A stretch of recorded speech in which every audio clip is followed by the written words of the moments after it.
Announcements from the floor. Any general announcements from the floor? Okay, hearing none, I hope you all had a chance to review the March minutes.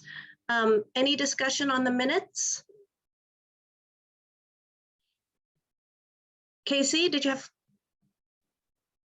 I did. There's a mention regarding putting the golf courses out to bid. And I just want to be sure that we're talking about management of the golf courses going out to bid and not selling the golf courses. So if that could be adjusted appropriately, I would appreciate it. Thank you, Casey, for the reminder. I will fix that. Thanks for the clarification, Casey. Any other suggested edits? Hearing none, I'll entertain a motion from the floor to approve the minutes with Casey's revision. So moved. Second. I think that was Casey and I don't know who seconded. Mike, David? It was Mike. Mike. Okay. You're pointing this way, but I think they're all, people are in different boxes, or the boxes are in different places for me than they are for you. Okay, minutes are approved. Thank you. With that, we'll move to the director's report. Director Long. Great, thank you, Bonnie. That was a fun icebreaker. There are so many stories racking up in my brain now, so I really appreciated that. It was nice hearing from everyone. Today I'm going to give you all an update on Healthy Parks, Healthy Portland. Going to discuss some of the upcoming parks related council items. Then I have a little update on regarding in-person parks board meetings. I know that's very exciting. And then we have a few people on the line who might be able to answer some questions that came up at either the last board meeting or the board meeting before, if we have time. If we don't have time, then I might just send an email to the board members. I think there was a question about nesting birds, and then Bonnie had a question after the meeting, or in between the meetings, I should say, regarding public program registration and the process. And so we have both Maximo and Tanya here who can speak to that if there's any clarifications that are needed. So onto my report. Healthy Parks, Healthy Portland is beginning its wave 2 of listening and learning next week, starting with our senior management team. So that's exciting. You probably remember that this listening and learning will be soliciting feedback and engagement around the draft options for our mission, vision, values, and racial equity statements that were created by that work team. We'll also be getting feedback about some outcome categories drafted by that the MVVR team. And I want to thank Erin Zollenkoff, who served on the team for the board. Thank you, Erin. The listening and learning team has created plans for wave 2 that include our closest internal groups. So that's SMT, all Parks and Recreation employees, the Urban Forestry Commission, the Parks Accessibility Advisory Committee, and of course the Parks Board. We are planning to come to you at the next board meeting with an overall project update about our progress in the last year. Then we'll just use some time at the board retreat to engage in listening with you. The listening and learning team will also be working in the community to engage centered populations. We will be hosting tabling events at community events, and we'll also be creating workshops that will allow for more in-depth conversations and community feedback. When we've finalized the schedule, we're going to let everyone know, because you might want to volunteer your time at an event or attend so you can hear firsthand what the community is telling us. The actions and results team is hard at work. You might remember that we're creating an action and results framework that will link the Bureau's outcome statements to outcome measures, actions, action measures, and results. Ultimately, through this framework, we want to be able to understand how we're using community investments to create change in Portland. And obviously, this doesn't happen overnight. It's going to take several years of work.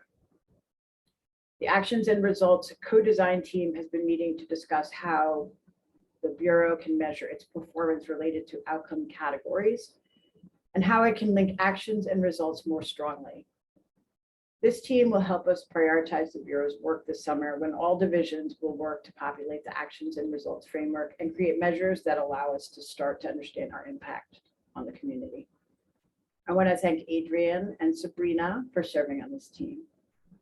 And I'm just going to pause for a moment to see if anyone has any questions.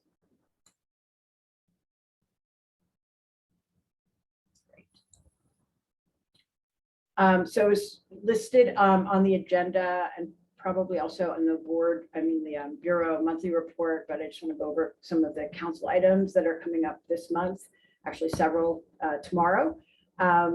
We will be asking City Council to appoint 2 new and reappoint 1 standing Urban Forestry Commission member.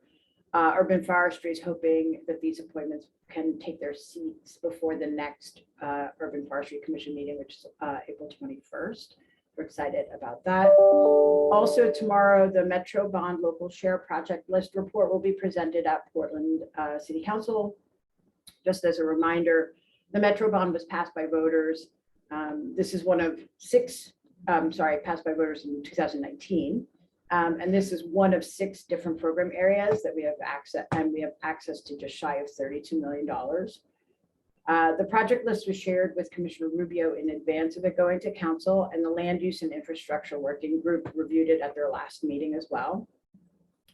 Following approval at City Council, the project list will go to Metro Council for their approval. Just as sort of a recap, the site selection process began in spring of 2021, following the release of Metro's handbook that laid out all the requirements.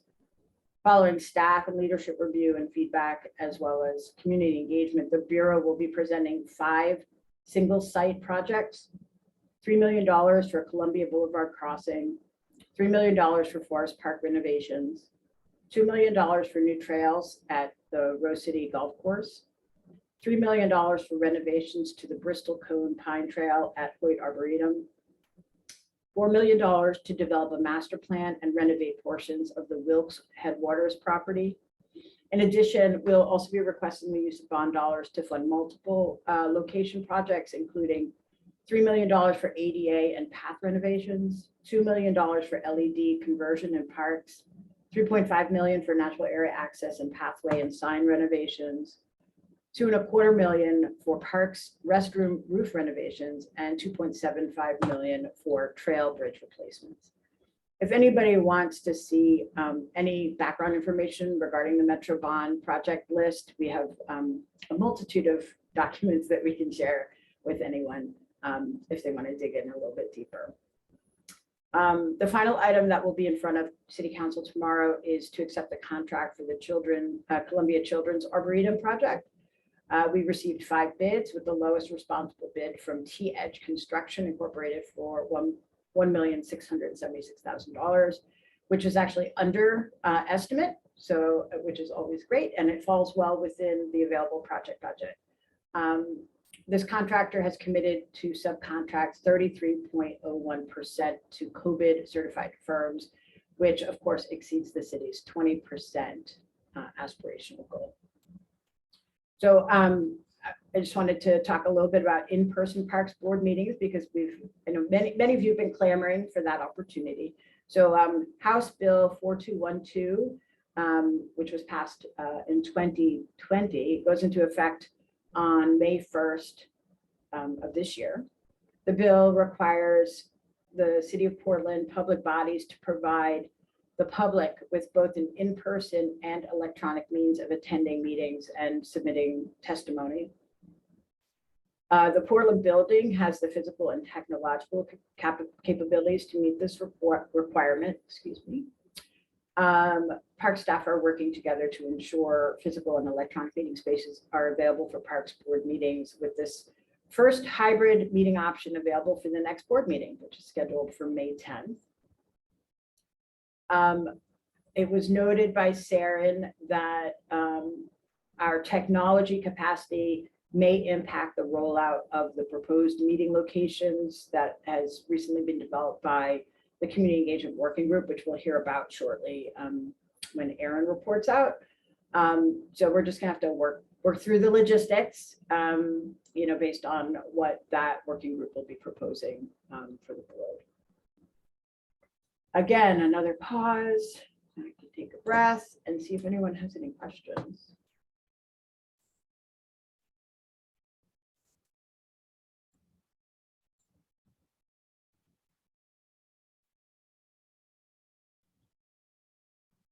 Tanya, do you want to just take a minute, if you can, to talk about the nesting birds question? I believe it was Ali Berman's question from the last board meeting, which I was not at. So.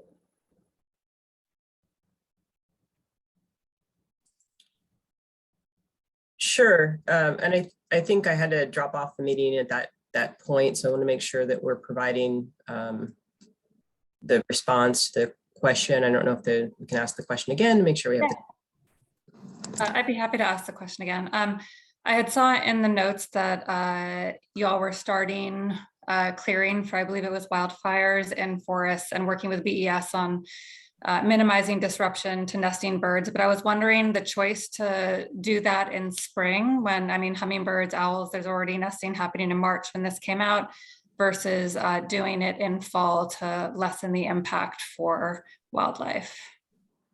Not just birds, right? Mammals, everyone's breeding this time of year. So in regard to the clearing off for wildfire prevention. Yeah, wondering the seasonality of it and okay. Made there. Okay. Yeah. So I was not able to ask that specific question.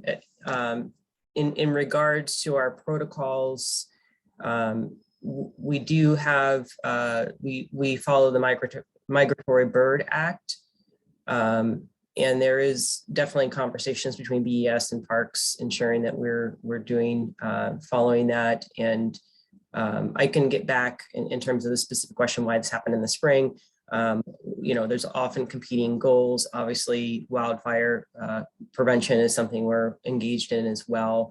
But let me make sure I can get back to you and exactly why that timing is happening in the spring rather than in the fall.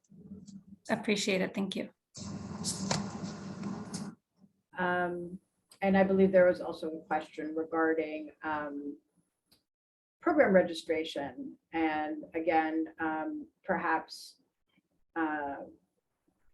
Maximo, if you can come off camera and just give the Parks Board just a quick synopsis of what's happening with recreation in that regard. And then maybe Tanya, if you have a moment, you can talk about environmental education. Sure. So we are in our planning process right now for our summer activity programming. And so for recreation, which follows a little different timeline than environmental ed that Tanya will touch base on here, we have our programming for summer gets completed this week. And so it will be entered in. It goes online for registration, beginning with our early registration process on May 16th. For our early registration times, and then May 23rd will be general registration for our summer programs. We will be having, they'll be happening there in June for a 10-week program, summer programs that include summer camps, arts camps, and camps through our Sun Community Schools. It also includes our summer free-for-all, our lunch and play program, movies and concerts in the park, as well as our swimming lessons and our pool activities. Right now, there's a big focus that's taking place right now on hiring. It's hiring. We are really looking to hire about 500 what we call dry side that aren't working in the water, and similarly that for aquatics where we could hire even more, where we have interest and availability, but we really are trying to match at least the program offers that we were trying to do last year. And we are looking to get our summer staff hired by the 24th of April, and so that we can get them administratively entered and processed by May 13th, so that they can be ready to be in the system and all onboarded, so we can begin our staff training and preparations for the summer. And we've got so we have had many events already in person to assist with the hiring process. We've got 18 events coming up still in April to continue on with that hiring process, including a virtual hiring fair that's happening online today from 3:30 to 5 on Zoom. So the big push is continues to be for hiring. So that's where we currently are for our summer program registration efforts. Thank you, Maximo. And I see Tanya put all of her information in the chat. Love that cut and paste. Is there anything that you want to add to or highlight, Tanya? Sure. Just want to highlight for the board again that in land stewardship, we have programs as well. So recreation has their programs, and in land stewardship, we have environmental education programs, and work in concert with recreation to align as best as possible. The products themselves are a little different, and the registration periods are a little different. So I put the details in the chat. The highlights of it are for our summer nature day camp. We are having 2 registration periods. One of them opened on March 28th and closed on April 4th. And that was for our community partners. With that early registration, we sent emails to over 90 community partners with the goal of better serving communities identified in the levy. Emails included lots of information, including flyers. Approximately 150 of those spots were filled with the community partner registration, and we're still working with community partners to fill those spots. In terms of the general registration, so an environmental education nature day camp is super popular, and with general registration that opened on April 4th, we had 600 spots that filled in less than a minute. And so that's how popular that is. And we currently have a wait list of over 1,400 people on the wait list. And so just a very popular program. And what we do see, because it's registration online, and I think all of us can understand the people that are able to be there at the exact minute of registration, 12:30 p.m. and register quickly. That does not encompass all of our community members.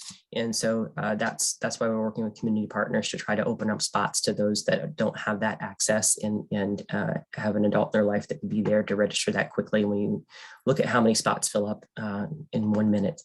And so we do have other environmental education programs. I don't know if the question, if there's interest in knowing about registration activities for the other ones, but in environmental education, we have ladybug walks, field trips, teenager camp, our teenager team, and youth conservation crew. And those all have different ways that we do registration for those, but just want to make sure that any information I'm providing is relevant to the question. Yeah, the reason why I just wanted to touch on this was because we have received a lot of inquiries recently, and the board has as well regarding our process. And, just want to reiterate that, we've been working with these community partners so that we are minimizing barriers to participation and ensuring that folks who have historically been underserved and not participated in our programs have an opportunity to do so. And, even with that early registration, as Tanya has indicated, we're still, the demand far exceeds the supply. Sounds like if we could probably quadruple our programming and still not meet all of the needs of Portland. So I'm just going to pause here. Thank you for allowing me to go over on my time a little bit. I thought it was important that the board hear a little bit from Tanya and Maximo regarding summer registration. And I'll just see if anyone has any questions before I pass the mic back. I see Dr. Corbin has her hand up. Yeah, thank you. I have a few questions. So I hear that you're reaching out to more vulnerable communities or communities that are not traditionally served. So are you also offering free or low cost opportunities for these programs? Could you tell me a little bit more about that? And are the programs also reflecting these non-traditional park users as well? So I guess it's 2 points of focus: whether or not folks can afford it, and then 2, are the programs reflecting different communities outside the park system? Sure. So I'll address that from environmental education. one of the pieces we've been working on is having cost not be a barrier. So we have a pay what you can model, and again, working in concert with recreation to look at different levels, and it's a percentage off basis that goes all the way down, I think, to 10%. You know, if that's what people can pay. So we give every registration the opportunity to say what they can pay. And so that's how we're handling the cost piece. And in terms of looking at the diversity of who's participating, that's exactly what our efforts are about. And so having implemented some of these changes, and most of our environmental education programs have a lot of diversity in terms of any measure of diversity, economic, race, ethnicity, gender. With the Nature Day Camp, because it is market driven, and because of the power and privilege that goes into that, and people that are able to access online systems and registration, that strategy that we have utilized is using the community partners to look to offer more opportunities for others and other ways to kind of connect to the registration. And with those efforts, certainly last summer, we did see that we were able to diversify our Nature Day Camp participants more. And I'm also wondering diversification within the pedagogy of the program itself. So what's being taught? So is environmental justice a component in these camps for those that are age appropriate? Like how is the education also reflecting the community members? Whether it's history or, does it go into some of those subjects? Yes, as age appropriate. And Nature Day Camp, maybe not as clearly. I'd have to get, if we want to dive into the curriculum, I would have to work directly with those that are running it to get the answer for you. For sure, within our youth conservation crew and our teen nature team, those are threads throughout those programs. And we also look to have diverse workforce. And so the representation, the life experience of the people that are working in these programs. Thank you. Maximo, did you have anything to add to the overall answer? Sure, and I could just add in really quick. So with recreation, like our summer free-for-all program is free, does not have a cost, and continues to provide availability, particularly for drop-in engagements and services, as well as lunch for those that qualify for free and reduced lunch. And then our movies and concerts in the park are made in collaboration with our community partners, and that's how that program is established. And then, as Tanya mentioned, our registration classes do have the option for the pay what you can process to be able to adjust where cost is applied as part of the registration portion.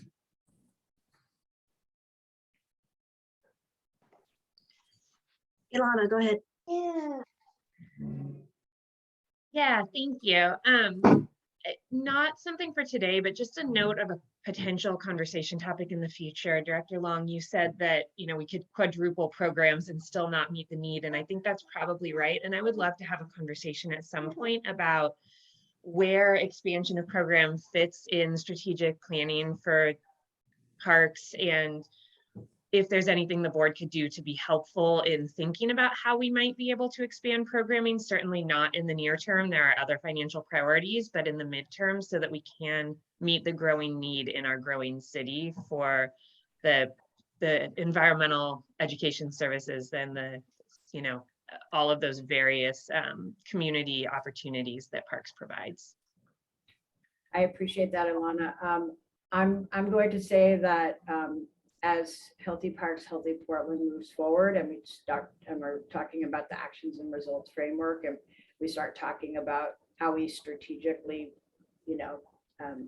meet those goals, identify them and meet those goals, we're certainly going to be having that conversation. And so, stick around. We'll definitely need your brain for that. I see that Maximo has his hand up, and then Sabrina. Or not Maximo, sorry, Claudio.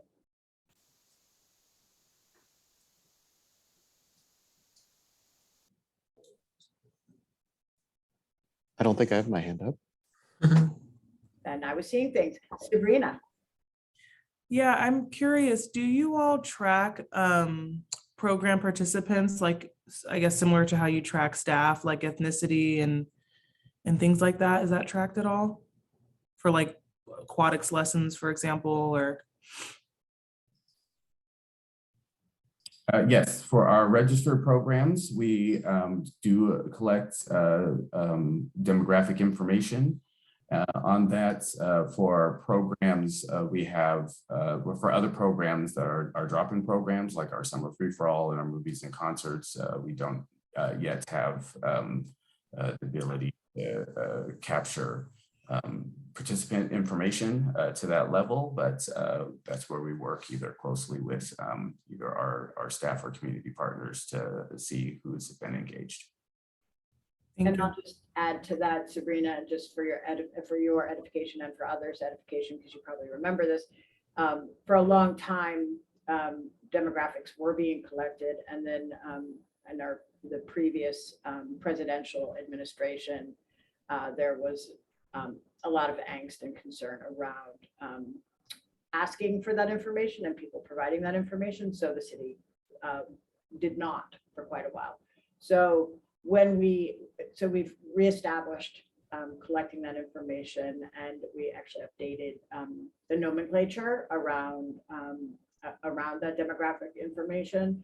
And I'm saying this because it makes it difficult to make comparisons of whether or not we've increased or improved in certain areas. So we're sort of at a baseline, unfortunately, but I'm really excited because we are collecting that information. And in fact, I think later on in today's agenda, there'll be conversation around the board matrix, which very closely mimics the information that we're collecting, demographics for public programs and participation. We've taken up a lot of time on this topic on my report, so I thank you all for your questions, and Tanya Maximo for jumping in. Appreciate it. Thank you, Director Long. Yes, a little over time, but I think it's important. Like I said, I got questions with respect to community partners, and I'm glad to get that information. So thank you for taking the time, and thank you, Maximo and Tanya, for supplementing the information. Let's move on to the working group reports. Mike, financial sustainability. Sure, thanks, Bonnie. So the 2022-2023 budget process continues to move forward as scheduled. The work sessions are all completed. The City Budget Office has issued its recommendations. They did recommend all of Parks requested packages that are funded with levy funds. Parks also had 3 new package requests that I mentioned previously that would have been funded with general fund resources. Because of constraints on those general fund resources, the Budget Office did not recommend the $5 million capital set aside requested for the Pier Park ADA upgrades. And they also did not recommend a $500,000 set aside for capital major maintenance. Parks had also requested $2.5 million in capital set aside resources, which consisted of $1 million for HVAC upgrades at Peninsula Park and $1.5 million for lighting upgrades at 10 parks around the city. The CBO did recommend the $1 million allocation to the Peninsula Park HVAC upgrade, but did not recommend the pathway lighting funding. So the next step in the budget process is for the mayor to release his proposed budget, which will likely happen in early May. The proposed budget is also going to include recommendations for allocation of American Rescue Plan funds.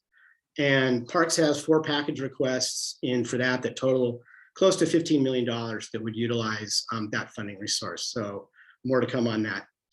In our last working group meetings, Sarah Huggins gave us an update on Sustainable Future, which included an update on the early work plan and the efforts to set up the levy for success.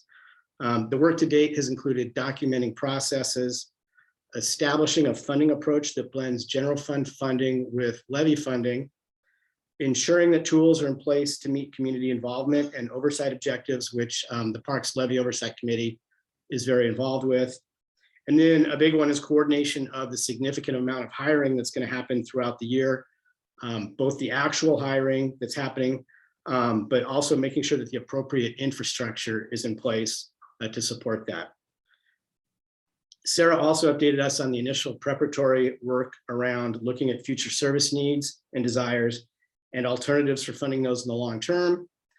She provided us with some modeling of anticipated funding needs over the next 15 years, as well as a high-level review of some potential alternative funding options that will probably be looked at going forward. Things like local option levies, general obligation bonds, special districts, and various forms of taxes.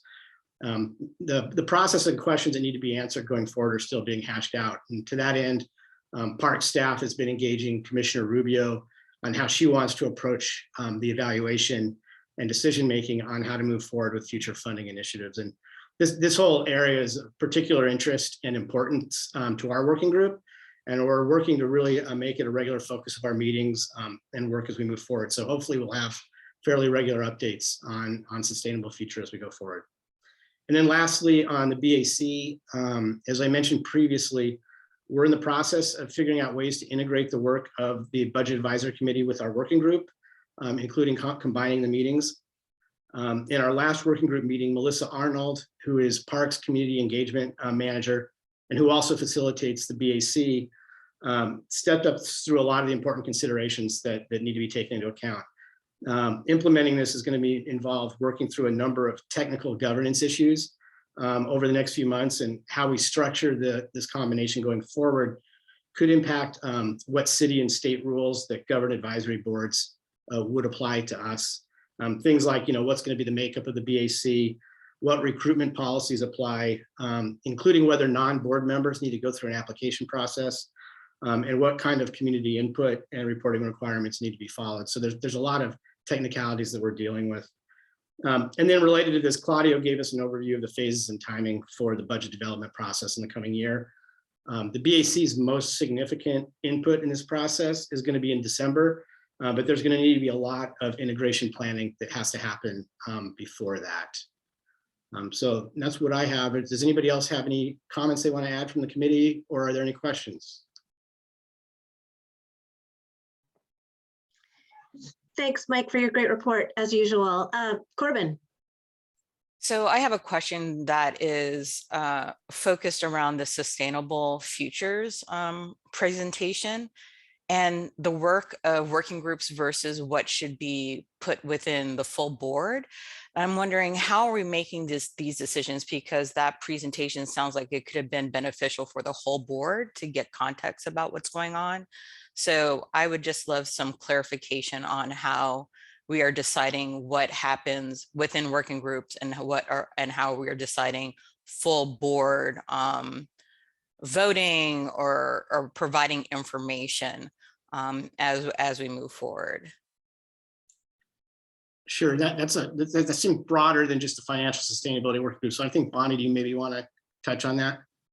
Yeah, so I think generally what happens, Corbin, and it's been a process that's pretty dynamic, but generally the bulk of the work does happen in the working groups, as you well know, but it's typically up to the working group to determine if there's an issue that they want to bring forward to the full board, either to take a position or that they believe that the full board should be apprised of what's going on. And there've been a few, numerous issues that have had that occur. So it's really up to the working group chair. And then in some cases, if I'm on the working group, I might make a recommendation that, hey, I really think this should come to the full board. I did that at the last land use and working group meeting. And there will be a resulting proposal from them today on that. So, if there's something that you have interest in, what I would suggest maybe is reach out to Mike as the chair of that working group and say, and now you said, hey, I think that that's a really important point that maybe the full board should be aware of. And I can miss stuff, so we're totally open to suggestions from others on both the full board and the working groups to make those suggestions. If I can say this, I think we need to set up a different strategy regarding that, because if we are the community facing, public facing meeting, and there's a lot of decisions being made off camera in other locations and not including the full board, then that becomes an opportunity for rumors and misunderstandings to occur versus a transparency and clarity about what the board does. And so because I'm looking at another, I guess this is from the land use group where it says previously shown orphaned open space has been eliminated as parks board representatives requested. And I'm like, who are those people making decisions, and how are we not moving as a collective versus having these separate working groups with separate decisions being made without the full knowledge of the board? So I just want to put that out there as maybe we should rethink some of that strategy if we're going to be a public facing a group and representing communities. We need to make sure that that information is readily available to the public versus me going to 5 possibly different meetings to calibrate what's going on within there. That's a super valid criticism, Corbin. And I think that, the intention is not to make any individual board member go to the individual working group meetings. But again, it's about, because any position that the board takes is supposed to be voted on by the board. The working groups are not allowed to take positions on behalf of the board. So the idea is that that information is available. And in no case, I guess I'm not sure. I mean, there are situations where there's a smaller group of board members who are commenting on a specific action. For example, the Healthy Parks, Healthy Portland work teams, or in the case of the level of service analysis, there were 3 of us that were serving as technical advisors for that process for a couple of years. But in terms of that board taking a board position, it always comes to the full board before the board takes an actual position. There aren't any decisions that are made in the smaller groups. There's a recommendation that can come out of the smaller groups that comes and has discussion at the full board level. At least that has been my understanding. If there's stuff happening that I don't know about, then I'd love to see it be transparent as well. I guess what I'm asking for is centrality in some of these, just so everybody's on board and knowing what's going on. And so it looks like Casey said that maybe we can bring this issue to the board affairs working group, which is fine. Yeah, and also to be clear, that's another reason that we also try to leave. I mean, we have it on the agenda every time. Sometimes we bleed into using this agenda item because our other agenda items expand, but we always have on our agenda a space for future agenda items. So if there's something you heard about in one of the reports that you say, hey, I think that's important for the full board to know about, that's a space for that to happen. Like I said, I know we sometimes fill up that space with the prior agenda items that go long, but that's the intent of putting it on the agenda. So yeah, the intent is not for anybody to have to go to different working groups to know what's going on. I see 3 hands up. Lauren, Paul, Sabrina, in that order. Thanks, Bonnie. I just wanted to clarify for Corbin that I think you're referring to the Rose Quarter I-5 update where it says previously shown orphan open space has been eliminated as Parks Board representatives requested. That project has been going on for several years now. And so before you were on the board took an official stand because they had these little tiny wedges of what they wanted to give to us as parks in the cover of the I-5 expressway. Then they kind of tabled it for a little while and now we're back to it. So they're just kind of reminding people of our position from before. And that was a full board position. I think, Paul, you can speak to that better. Sure, thank you. Lauren, that's completely correct. Yes, that's been an ongoing story with ODOT for years that we've been able to comment on. But I wanted to go to Corbin's point, which is I believe the major driver for having reports from all the working groups is to make it more transparent, because there is work that does happen out of the general board meeting. And the notion with the minutes or notes from those meetings is to have that available for everyone so that people can stay apprised of what's happening. So I think we could move further in terms of transparency, but that was an action that was decided to promote further transparency. Thank you. Go ahead, Sabrina. Yeah, I think just adding on maybe to Corbin's point, maybe we could figure out a way to make more space within the current meeting for questions of the reports. I definitely understand if it's like a larger topic, we want a larger debrief on, then we can, add it to the agenda for next time. But I would be in favor of just building in more time for that conversation as things come up, because if we wait a whole month, that might, that momentum might be lost, and it might not necessarily need to be a full agenda item. And I'm happy to follow up with the Casey's committee. I forget the exact name. Yeah. I appreciate that, Sabrina. As you can imagine, that of course requires a little bit of a balance, because, we get feedback that people don't want to be talked at for a long time. So we can certainly expand the time that's available to the working group reports, and ask people to keep their actual reports brief to allow more time for questions. I'm totally open to that. Okay, did we address those questions? Any other questions for Mike that are specific to the financial sustainability work group, or anything with respect to how items get elevated to full board discussion? Okay. If not, we'll move to the land use and infrastructure working group. Patty is out of the country, so David is going to report in his stead. Yeah, but I don't have a very good Scottish accent, so you're gonna have to get stuck with me. So I'll try and keep it brief.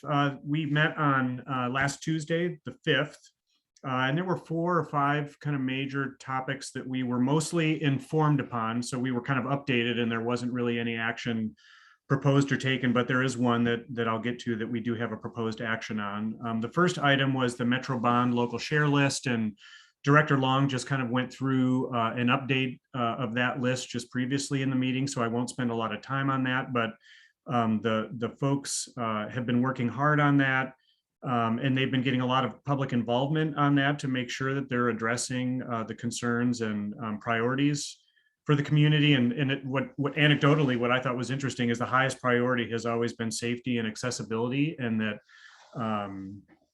the access to the river actually was lower on a lot of people's lists. So I thought that all the public involvement and all the outreach that they've been doing has really helped prioritize those lists that Director Long went through. So I won't go through that. The next steps would be taking it to the council in May, and then Metro after that. So again, this was really more of an update, and we didn't have any action taken. The second topic was the Omsi update, the Omsi master plan. They're going through a big process of trying to master plan the land surrounding their property there on the central east side. We got a great update from Lauren and Maya on that. And, Omsi's been working on this since 2018. They've got a master developer in Girding Eadlin helping them out with the design of this. But most importantly, they've been working with the affiliated tribes in conjunction with the Central City 2020 plan review on how interpretation and education could be a component of their master plan, specifically along the river. So PP&R is a part of the technical advisory board on this project. So they are staying very connected to the design of that. And I think that's set to head to the design commission early this summer. So I think that we were going to propose maybe having that presentation brought to the full board just to give people a better understanding of how that could be impacting the Willamette Greenway and PP&R's involvement in that. So again, that was really just an update, but we thought it might be interesting to bring more of that presentation back to the full board. The third topic was Cathedral Park testing, and in the 10-year history of working with DEQ, they do have EPA funding for testing on that site now, and the Commissioner's office is very aware of that and will be watching and monitoring it closely. So that was really, again, more of an update with no action. The fourth topic was the kind of unauthorized community-built park improvements at, Feral Cat Cove and Creston Park.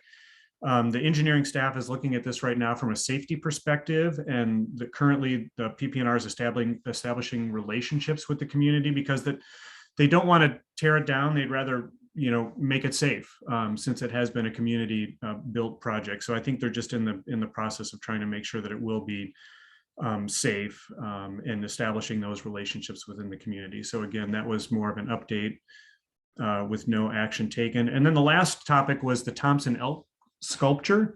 And there's been a lot of hullabaloo about this lately, and that we got a great presentation from PPNR, and really that was removed for safety, not for protection, not for removal, right? It's not intended to be not put back. And that currently, the foundation submitted and got funding to do an actual study on how to put the statue and its base back safely. And they're working with SHPO and PBOT and the Water Bureau and Parks to finalize that study. That study will also trigger a Type 2 design review process, which will enable public engagement and public feedback on the proposals for putting the sculpture back. But it was suggested in our meeting that maybe we as a full board craft a motion of support for the foundation study. And so, as Bonnie talked about earlier, that this would be one of those things that is kicked out of the working group back to the full board to see if we did want to craft a letter of support for the study for the putting the elk sculpture back in its proper place. And so with that, Bonnie, I'm not sure if now's the time to kind of talk about that crafting of that letter, or if it would be easier to just kind of send it on to the board for people to review, or how would you like to proceed with that? Yeah, I mean, why don't we open that just for discussion? And what I would suggest is, at this point, I think what you're suggesting, or what we talked about, was a statement, a position of the board supporting the foundation's study, as well as supporting OMF's efforts to do a comprehensive community engagement process on that. So what I would suggest is, it sounds like Randy's got his hand up. Yeah, so just to give a little clarity on what we're looking to do. As you know, there's been a lot of channel noise over various options that have been, put forward by the city, and the community. There's been a lot of blowback against some of the modifications that PBOT was advocating for on the fountain. And the fountain's sort of this wonderful abject diagram of city governance, because there's like 4 bureaus involved in it. And so as with other let's say, call it cross bureau projects, the streetcar, light rail to the airport, this kind of thing, it really helps for a third party to come in. And so that's what we're doing. We had a generous donor who was willing to step up for this feasibility study. And so we are working both with a collection of bureaus as a kind of technical advisory committee on it. And then we're also going to form an independent project advisory committee because there is so much controversy and so many rumors and just, bad information, opinions masquerading as information out there. We just felt like we needed to have, a sort of independent entity looking at our work. Now, what we're going to do, RFQ, hopefully will go out this week, and we will be looking for firms or teams to create a detailed assessment of the remaining fountain parts and whether and how the new parts can be fabricated to faithfully reproduce the original fountain. And we'll be developing scenarios for how the right-of-way can be designed to accommodate the restored fountain and base while addressing safety concerns for pedestrians, bikes, transit, and automobiles. and then provide a cost analysis for these scenarios that we hope 30% schematic. So we have some, real numbers there. And it's going through the city process kind of in an unusual way as a design advice hearing under the Design Commission. And whatever their recommendation is, it can be appealed to the Design Commission, but as it currently stands, the buck sort of stops there. But really, the interest in putting it back is a cost issue as much as anything. It's not so much a, there's a bureaucratic decision-making process, but there's a cost decision, and that's a political process. So as it currently stands, the design advice hearing will be the public forum, for this. But for the fountain to actually be put back is really going to be a budgetary discussion. And, we anticipate that it may need a philanthropic component to it. But, we don't know until we have some costs, because there's, a lot of will out there to, to put the fountain back, but nobody's really looked at what it would cost to do it. And to do it, meeting, contemporary, street and safety standards.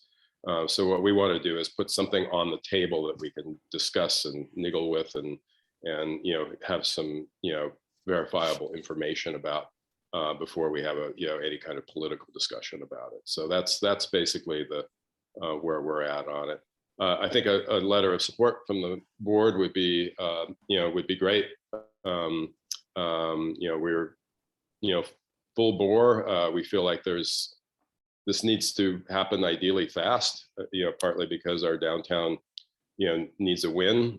And then also, as you know, we have an election coming up in November that could also, be the first step toward changing governance, and we could have different bureau heads. Right now, kind of everybody's heading in the same direction, more or less, and so it would be great to be able to get to a decision point on this while we have, the kind of cats herded, going in the same direction on this tremendously complex, I mean, it seems so simple, but it's actually really complex. So we're hoping we can, make this happen pretty quickly. Thanks for that. Answer any questions. Yeah, thanks for that great additional context, Randy. And that's in part why I think it's important that we take a position that supports the process and supports, the overall study, rather than taking a political position, or a position that might be viewed as political. Corbin. I will always say anything that has to do with any public space or anything like that, it's going to always be political. It's hard to stay neutral. So when we are talking about this letter of support from the board, in support of what exactly, and based on what exactly, and what would be the deadline, would be my three questions. Yeah, so at this point, again, we're talking about, that's why we're engaging the full board. And what I was suggesting to David was that it be a general statement that the board supports a comprehensive analysis of the options, and supports community engagement, meaningful community engagement in that process as well. But the truth is that not only does the Parks Board not really actually have a say, the Parks Bureau also is really only a supporting player in this, because OMF, Office of Management and Finance, is leading this process. They are doing it, I believe that they're fully consulting PBOT and Parks, and the other relevant bureaus. I guess BDS would be involved, BES, because it has water. Yeah. But yeah, that we are supporting the study because we want to understand the full implications of, again, as Randy noted, it's not as simple as putting it back or putting it somewhere else, or, you know, it's not quite that simple. So I think a more general letter of support for the analysis is what we're suggesting at this point. Well, I understand that, especially around supporting the analysis, but it sounds like there's been a kind of unwieldy public process in which, you know, as it was quoted, opinions masquerading as misinformation, like how to quell that. So I feel like there's a few things afoot. One, what is our jurisdiction and what is our positionality as a board, and what can we speak to from that? Have we been reaching out to community members to say how they feel about that situation? And then also, when would be the deadline for this letter to submit it? So, like, how are we thinking through that? And if the board does not unanimously approve whatever this letter says, is that okay too? Yeah, so as far as actual deadline, we have not been asked for a letter of support by any entity, to my knowledge. But we have had community members who have come to us to express their opinion one way or the other about the return of the fountain and the elk. And, you know, we've had some feedback, and those community members have also been directed to the actual engagement process that other parts of the city are conducting. In terms of timing for any letter or support or position that we take, I don't think that there's a hard deadline, but it does sound like, you know, based on what Randy is describing, I think it's reasonable. I mean, this has been in, you know, it's been in the media for a while. I don't think it's unreasonable for us to think about, you know, trying to get a position in place that just clarifies that, you know, we support the analysis and that we support understanding what the implications might be. Randy's hand is up. Maybe he can fill me in on timing a little bit better. Yeah, this is tricky. I hadn't really thought about it, and I'm sorry I missed the land use infrastructure meeting. So I think what would be most helpful to the foundation would be a kind of endorsement, because there is a lot of controversy, and you know, some of it's boiled over from South Park blocks and other things like that. But you know, I'll put an FAQ in the chat that we developed with OMF. You know, we are, you know, 100% committed to this independent analysis, and you know, there's just a lot of competing opinions and rumors and, you know, innuendos, you know, out there, and you know, this was very much, it's a similar situation, not as much more politically fraught for reasons that are just our era, but like the Barbara Walker Crossing, which we built, you know, everybody wanted a bridge, nobody wanted to step forward and build it. And, you know, so we were able to, you know, bring parties together and, you know, the necessary parties together and build the bridge. You know, in this case, we're just doing a study to, you know, to try to figure out what would cost and what would be, you know, required, you know, in order to put this forward. And so kind of, I think what would be most helpful to us at this, you know, moment in time is kind of an endorsement that, you know, the Portland Parks Foundation, you know, knows how to do this, and it's done it in the past. And, you know, we are, you know, have the best interests of the city, you know, in our, you know, in our mission. So that would be the most helpful thing. As far as a deadline, you know, the design advice hearing has not been, you know, set and won't be for a bit of time. And, you know, so in advance of that, so I would anticipate by, you know, hopefully June or July. With that said, could we accommodate one of our meetings of having an open forum for community members to say their piece on this situation before we write the letter, just to say we did due diligence of opening up a public forum to talk about this before we do this letter? Corbin, I can see I'm throwing this out to the full board because I think this is important to our process. Yeah, right? Sure. I can understand that, but the thing is nobody has any information right now. You know, I mean, it's all just about opinion about whether the elk should go back.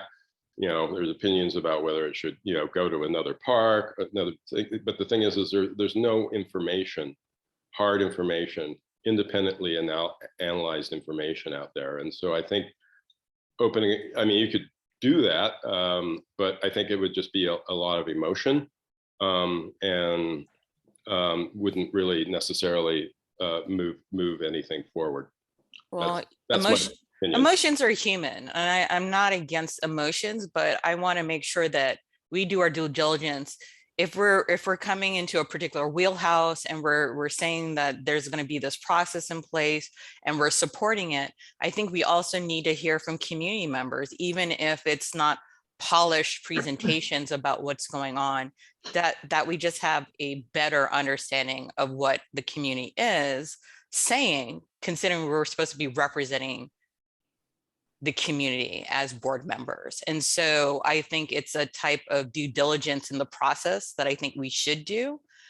Whether or not the outcome is valuable to specific agencies or departments or what have you, I think it should be part and parcel of the larger strategy of having fair, transparent, open engagement with community members.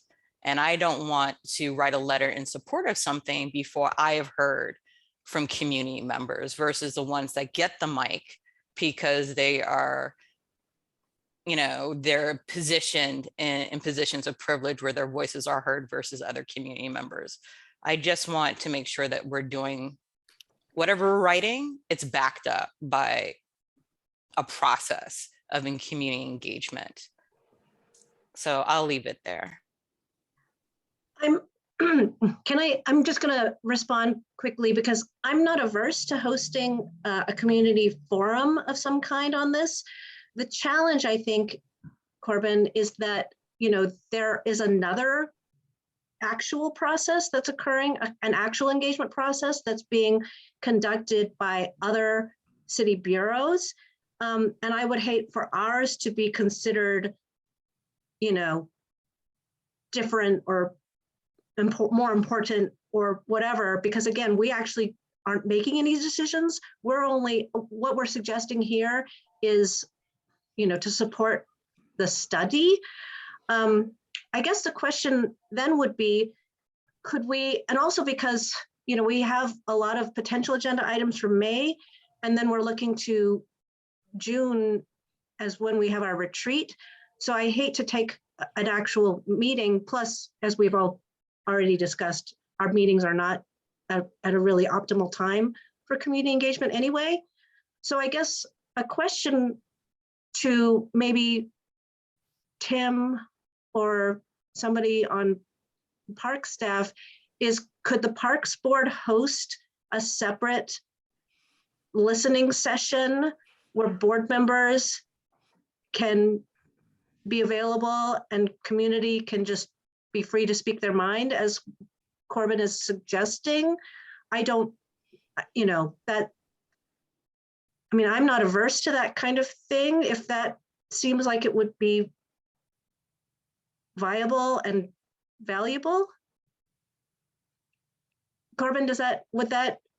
I would say, you know, satisfy?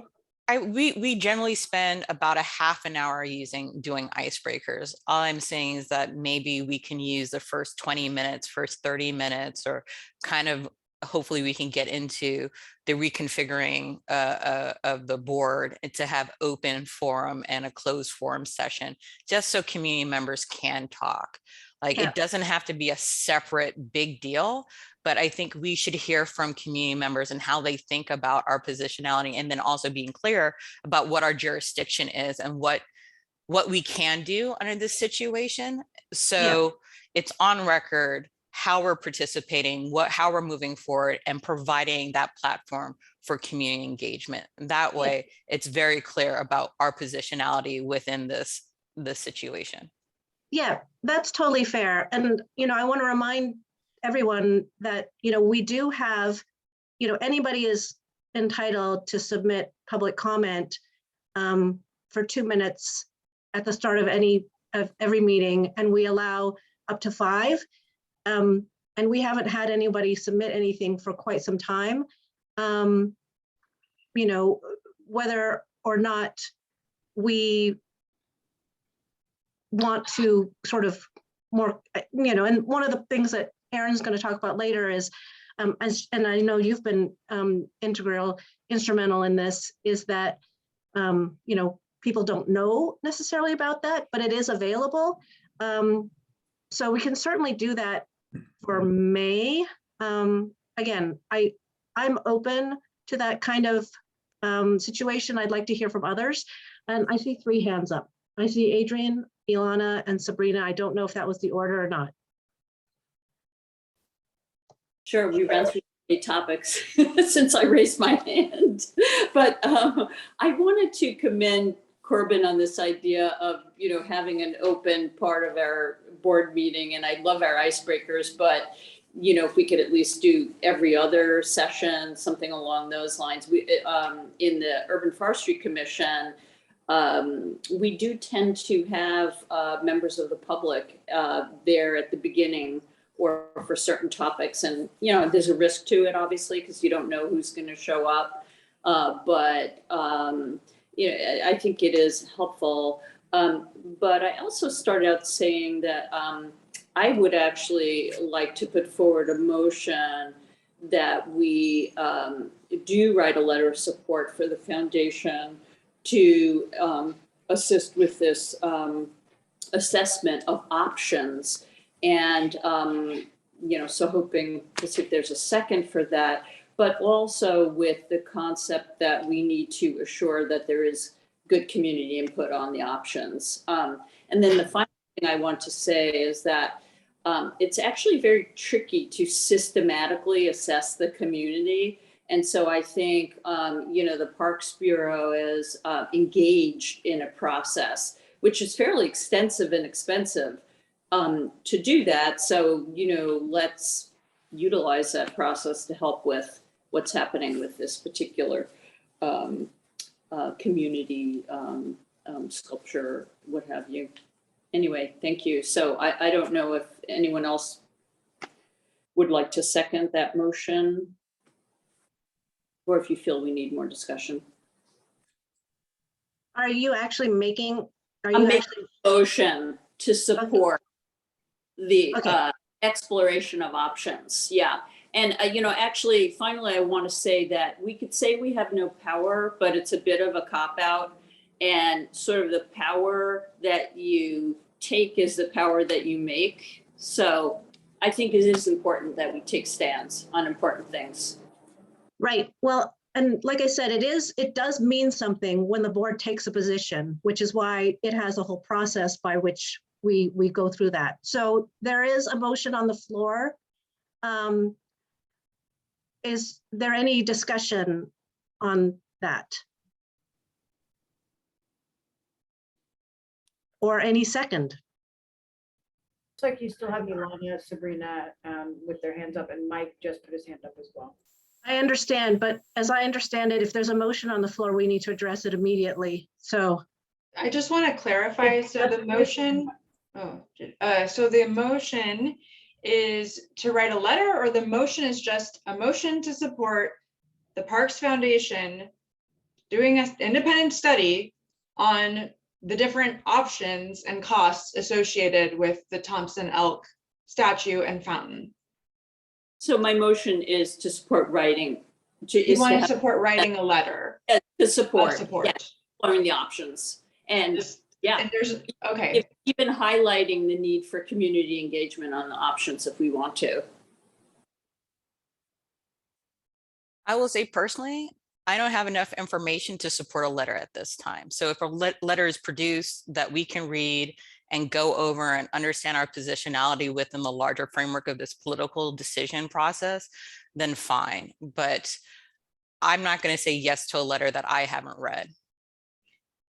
I'm not against the letter. I'm just asking for a transparent process in doing this. Yeah, the motion is to produce a letter that we review. So just to clarify that. And then the letter will be, there will be a chance to review and approve the letter. Correct.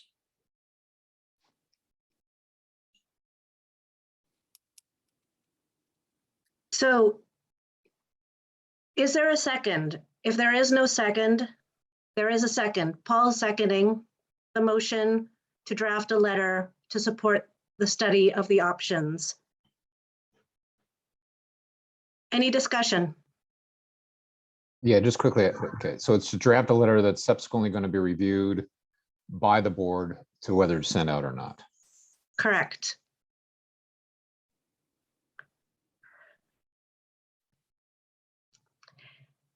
And this Okay, letter is going to, and this letter is going to be drafted by who? That can be determined in the discussion, which we're open for discussion on the motion on the floor right now. Seems logical. It comes from Land Use Infrastructure Group. Yeah, I would volunteer to start the draft as we've discussed. Thank you, David. Are there any volunteers to help David with this? I see Alejandro, Adrian, Paul, Ilana. Anyone else?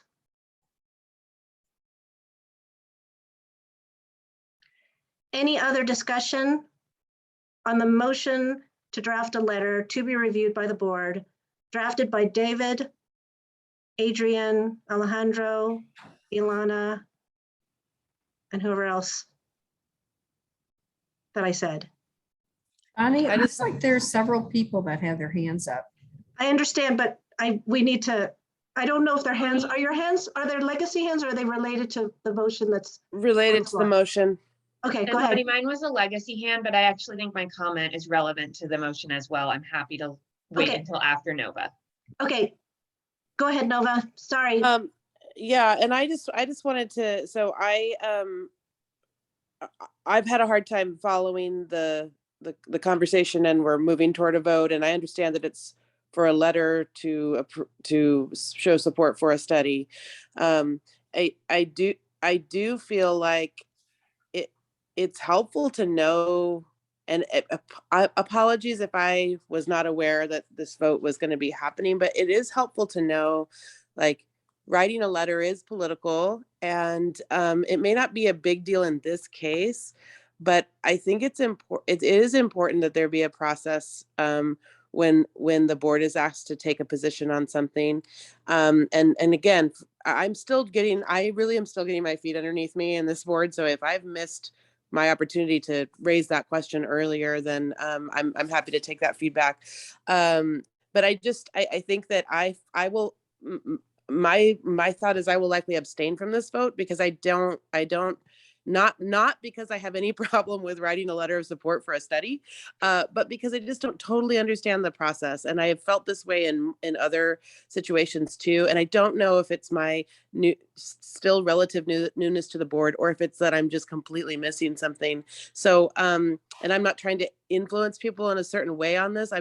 I'm sharing because I really do think that it can be hard to track the process inside of this group. And I know that's why the board affairs working group got started, was to try to make sense of some of that stuff. So I just wanted to share that piece because I do still feel like I'm unclear about how we got to a point where we were deciding to write a letter for something, like just from the process point of view.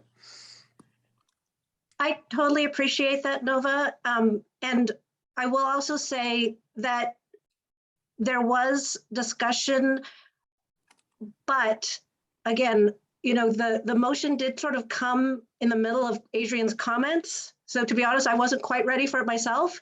But in fairness, you know, she's entitled to make the motion as a board member. And then once she makes it, I need to act on it.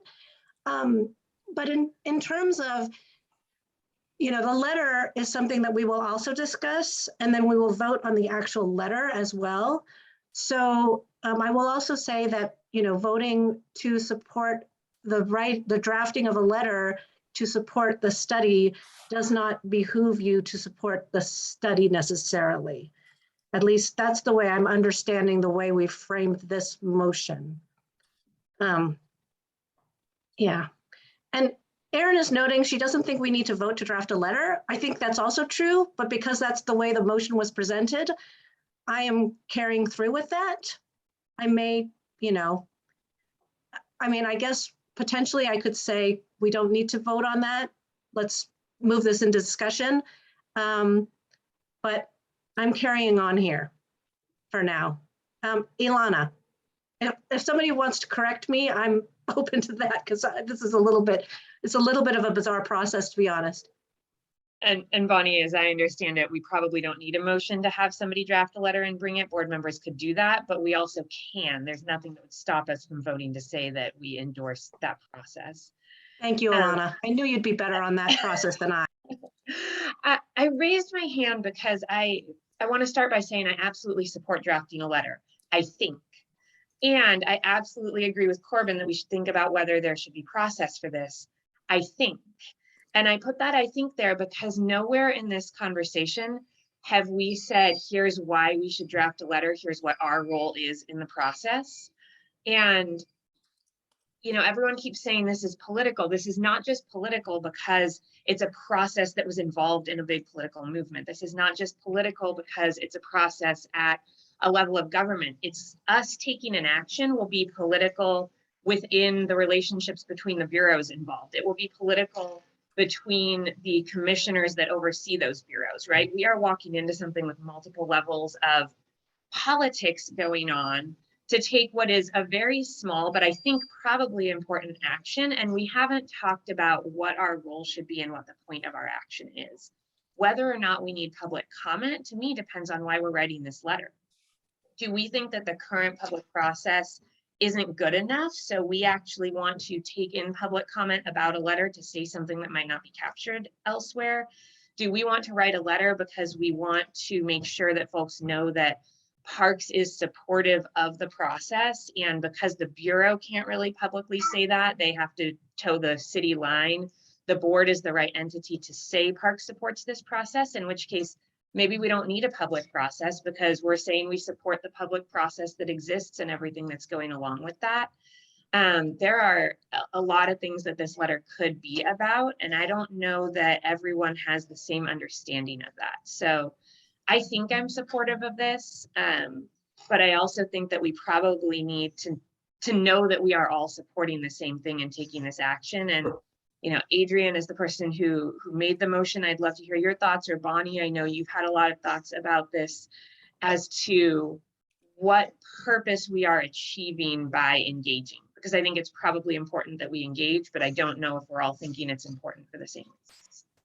Thanks. And I'm sorry to be a process nerd. I appreciate your expertise on the process, Ilana. Do we want to address those questions, or I see Sabrina and Randy have their hands up? I think Sabrina was before me, but I have a suggestion for process, but Sabrina, please go ahead. Yeah, my hand's been up for a little bit, so it might feel like I'm taking us backwards, but I'm trying to understand how we even got to this point, and like, what does the board as a whole decide on what we write a letter for? I mean, does anybody any one of us can say, I want us to write a letter on this, and then we just push it through? Like, this doesn't feel, and I don't mean to sound again like process, but this doesn't feel like we were all involved in this and decided this is the most important thing out of all the things we're thinking about or worrying about to write a letter for. And then to the earlier points made, what is the purpose of the letter? And yeah, why are we writing a letter and what's the substance of the letter? And so I'm at a point where I don't know, I feel like this was just pushed through and maybe I missed a step or I missed something. But that's kind of where I'm at, is like, why this? Why did we spend however long we've been spending on this? And when did we decide this was the top issue that we want to write a letter on?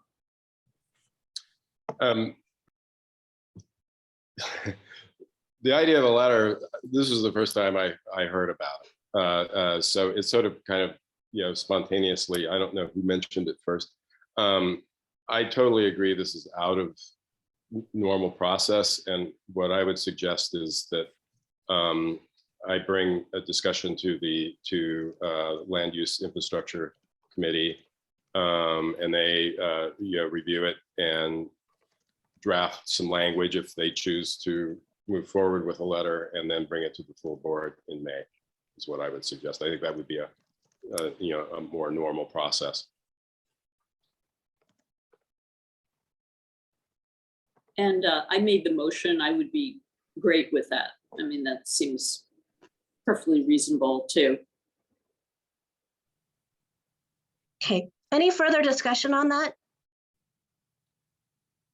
If not, I'll say this just really quickly. I think if it's a situation in which our organization is asking us of a letter or a draft, then some sort of proposal should be made during the minute meetings, give us some background information so we can make an informed decision. yeah, and I think actually Randy's suggestion moves us in that direction, Corbin, because I think what Randy's suggesting is that since they are sponsoring the analysis, and he is suggesting he present that information at the next meeting, I think that those suggestions actually kind of merge together a little bit. Does that seem right, Randy? That's what I put into the chat. And so it's about process. That way, if we have another community member or organization that we work or our work aligns with, that we have a process in place that if they want a letter of support from us, that, make sure you get on the agenda, we give you some presentation time or what have you. Great. Well, with that, the motion does not pass, and we will table it. We will see if we can get this on the agenda for the May meeting so that there can be a more formal presentation and a better understanding of the situation, so that we can have a more informed discussion. Any other comments on this topic? Anything else on the Land Use and Infrastructure Working Group report for David? Okay, thank you, David. Moving on to the Board Affairs Working Group, Casey.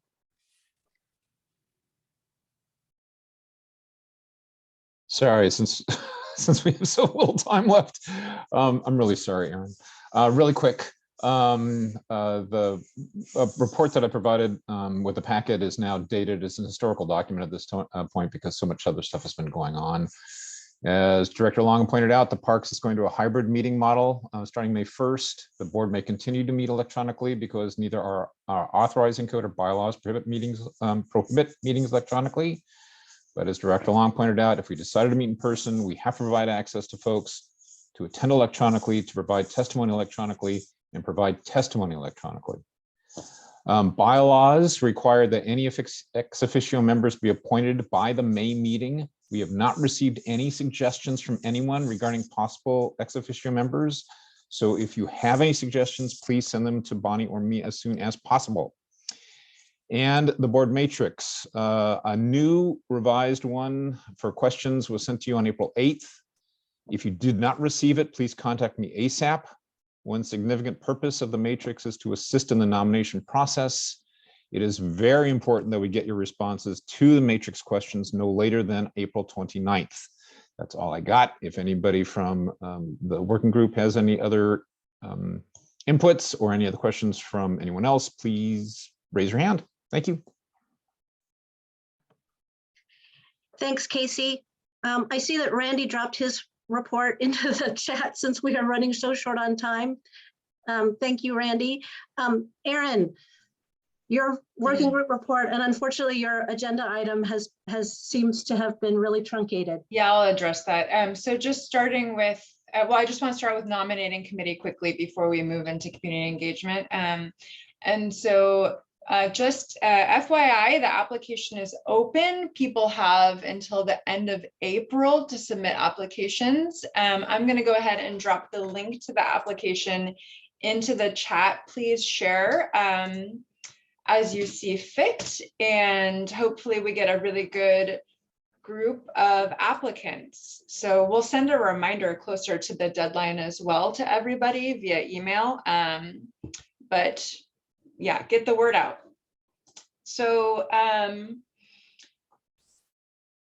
community engagement, I sent an email out last week. Community engagement working group has been working over the past few months on a few different items. We're continuing work on other items as well that we'll be bringing to the full board. Given that we asked for 45 minutes of time on the agenda to have ample room for discussion around these proposals, I would like to see, they will be voted on. We only have 6 minutes. I'm thinking we could maybe look at public comment procedure. I don't know. And what I would like to do is I'm going to explain the public comment procedure. You all received it in advance. I want to go through it. Let's see if we can vote on it. If there's discussion needed, I want to table it till next meeting. Change in meeting times and locations will require more time. I'd like to request that we are on the top of May's agenda meeting. I don't want to feel pressured to not be able to have a discussion around that because of time. Public comment is a little bit more straightforward. Basically, what we're proposing is right now we have public comment allowed at the top of the meeting. People have to actually request to make comments. We're proposing that we have it both at the start of the meeting and available at the end of the meeting for members that might not be able to show up right at the start of the meeting, so they have an opportunity to speak as well at the end. People can either make their comment in writing to us, or they can show up to a meeting either virtually or in person to make their comment. It's kind of first come, first serve. And that there isn't a kind of approval before people can make comments. People can just make comments when they are there. There's going to be more work done to provide a kind of how-to document about how the board actually handles comments that are received and whatnot. That's coming down the line. So given that this was sent in advance, I provided a brief overview. I would like to make a vote on this unless there's discussion that people want to have, and then I'd like to move it again to next meeting. So first off, does anybody feel like they have discussion? They want to discuss this public comment procedure, these revisions? Or do people feel okay with this?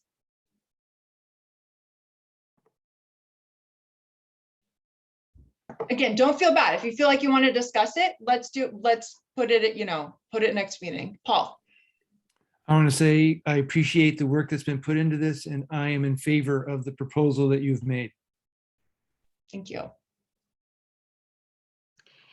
Yeah, thank you, Aaron, and Community Engagement Working Group for putting the time and thought into it, because we've been wanting to make it more meaningful. I will note that because we're changing the public comment procedure, it will require a slight revision of the bylaws. I don't know if this is a section of the bylaws that needs to go to commission or not. Okay, Casey's shaking his head. Okay, so this is a section we can make on our own, which is terrific. I just wanted to note that operational issue if it was one. So thank you for the work on it. I like the changes. I like the idea of making our meetings more accessible. Thank you. Any other comments?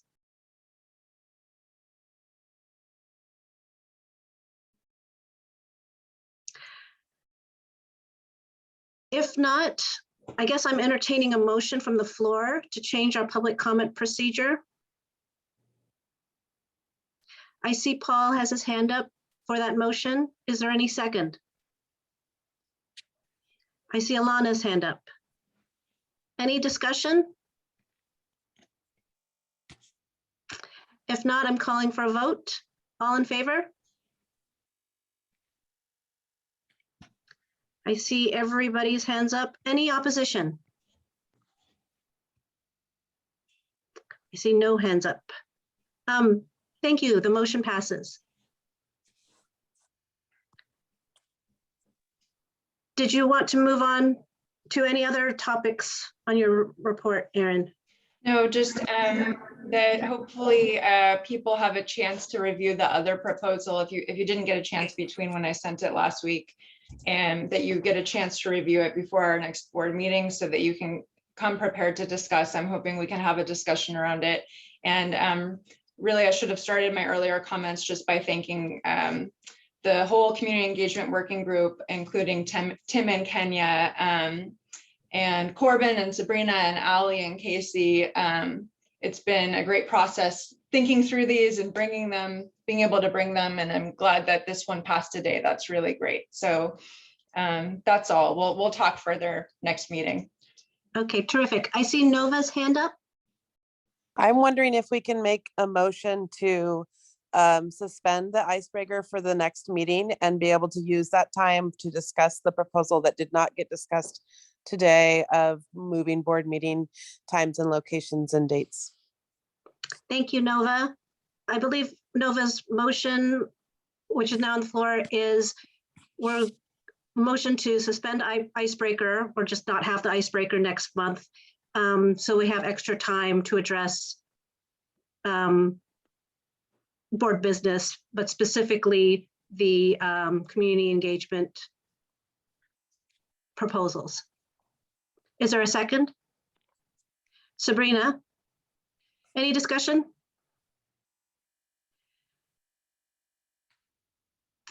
All in favor? I see a bunch of hands up. Any opposition? Okay, I see no hands up. Motion carries. No icebreaker next month, and we will start with a discussion of the community engagement, public engagement procedures. Anything else for the good of the order before we adjourn? Just real quick, I'll give you my 1-minute report just with exclamation point, because we are doing a lot of really cool things at the foundation besides the elk. And one of them is raising money for Rose City Playground. We just went out to our public campaign on that. And we only have 22,000 now to raise for that. So pass it along to your friends. It's a great little project right across the street from a Home Forward project with a bunch of kids who don't have a playground. Our small grants are open until, applications are open until April 15th. And then last, hope to see you all at the Friends and Allies Summit on May 12th, where we're going to give out some awards, hear a great speaker, and have, in general, just a fun celebration of volunteerism and leadership in parks. So hope to see you all there, live event. So thank you. Thank you for the truncated report, Randy. Really appreciate it. All right. If there's nothing else, I will adjourn the meeting. Thank you, folks.